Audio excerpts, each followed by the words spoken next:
Nah, kalau bilang bahwa katakanlah atau mengingkari bahwa PKB ini bukan saluran politik Nahdlatul Ulama, itu berarti nggak pernah baca sejarah, baca Siapa buku. yang tidak baca sejarah nih, Gus Jazil? Jadi itu nggak bisa dipisahkan antara PKB dengan NU, tidak bisa dipisahkan, ibarat dua sisi mata uang. Sesuatu itu pasti ada sejarahnya, termasuk PKB, termasuk Nahdlatul Ulama. Kelahiran NU, kelahiran PKB itu juga ada dalam setting sejarah. Nah, Ya.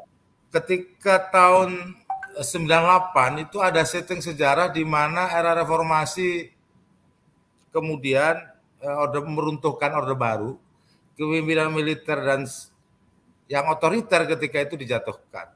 Nah, lantas Nahdlatul Ulama atau tokoh-tokoh Nahdlatul Ulama dan semua keran terbuka ketika itu. Jadi partai dibuka, pers juga dibuka, semua terbuka. Nah, kemudian para tokoh NU, termasuk saya yakin Prof. Hikam ada di situ, dalam konteks untuk bagaimana selanjutnya era reformasi ini dikelola. Dan bagaimana posisi Nahdlatul Ulama sebagai kekuatan civil society terbesar ketika itu. Nah, yang akhirnya juga pemimpinnya atau Gus Dur menjadi presiden. Nah, ketika itu para tokoh ulama PBNU menggagas lahirnya satu partai karena dianggap tiga partai karya Orde Baru ini tidak bisa menjadi saluran politik Nahdlatul Ulama. Maka lahirlah PKB, itu sejarah kelahiran PKB, Pak Yusuf. Artinya PKB itu memang dilahirkan sebagai saluran politik warga Nahdlatul Ulama. Nah, artinya ya senjata atau alat perjuangan politiknya Nahdlatul Ulama itu ya PKB ini. Makanya misi dan visi yang diperjuangkan oleh PKB selama ini adalah visi dan misi yang ada di Nahdlatul Ulama. Jadi PKB ini sedang menjalankan visi misi Nahdlatul Ulama di bidang politik. Makanya di dalam mabda siasi maupun di visi dan misi tujuan berdirinya Partai Kebangkitan Bangsa itu jelas disebutkan bahwa PKB lahir ini untuk dalam kerangka tujuan melahirkan tatanan politik nasional yang berakhlakul karimah dalam bingkai Islam Ahlus Sunnah wal Jamaah. Jadi itu jelas. Nah, kalau bilang bahwa katakanlah atau mengingkari bahwa PKB ini bukan saluran politik Nahdlatul Ulama, itu berarti nggak pernah baca sejarah. Baca buku. Siapa yang tidak baca sejarah nih, Gus Jazil? Ya, bukan, artinya jangan sering lupa jas merah kata Bung Karno. Jadi setiap sesuatu nama bahkan namanya menggunakan kata kebangkitan itu Nahdlatul Ulama. Dari kata Nahdlatul Ulama, maka sebenarnya PKB itu ya Nahdlatul Sya'ab, Nahdlatul Waton. Bahkan PKB ya Nahdlatul PKB sebenarnya. Jadi itu nggak bisa dipisahkan antara PKB dengan NU, tidak bisa dipisahkan, ibarat dua sisi mata uang saya sampaikan. Karena apa? Semua sisi atau kedua sisinya saling memberi nilai. Nah, ini yang semestinya kekuatan politik PKB atau Nahdlatul Ulama atau warga NU ini semuanya tahu, semua menyaksikan itu, semua. Jadi proses deklarasinya, proses bagaimana para kiai berkumpul untuk mendirikan PKB itu semuanya terekam dalam sejarah. Sampai pada puncaknya Kiai Haji Abdurrahman Wahid atau Gus Dur menjadi Presiden Republik Indonesia. Nah, inilah kebanggaan warga Nahdlatul Ulama dan tokoh Nahdlatul Ulama. PKB ini adalah partai keramat dan ajaib. Bayangkan, 1 tahun berdiri, tahun berikutnya sudah jadi presiden. Itu luar biasa itu, kalau bukan Nahdlatul Ulama yang melahirkan itu nggak mungkin. Yang ada kekeramatan kayak begitu itu cuma di NU. Ada di para kiai. Keramat sekali. Cuman kan bagaimana mempertahankan dan kemudian menjalankan dan membesarkan PKB dan untuk hari-hari berikutnya. Nah, ini kemudian tugas kita karena beralihnya generasi kembali yang muda. Ini Pak Prof. Dr. A.S. Hikam itu dulu penggedenya itu. Termasuk penggede PKB.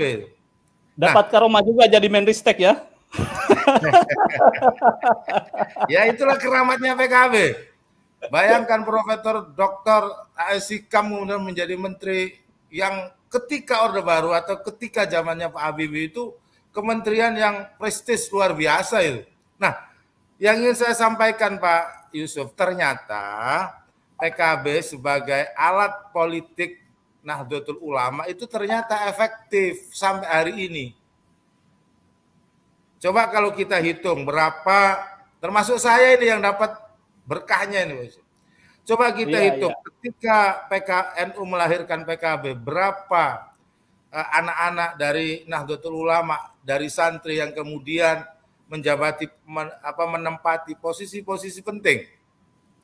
Apakah itu di kementerian, di legislatif, di eksekutif, di bupati, di gubernur, kepala dinas, yang dulunya ketika Gus Dur, ini cerita orang ya, ketika Gus Dur menjadi presiden, itu sulit sekali untuk mencari eselon 1, eselon 2 di sebuah kementerian.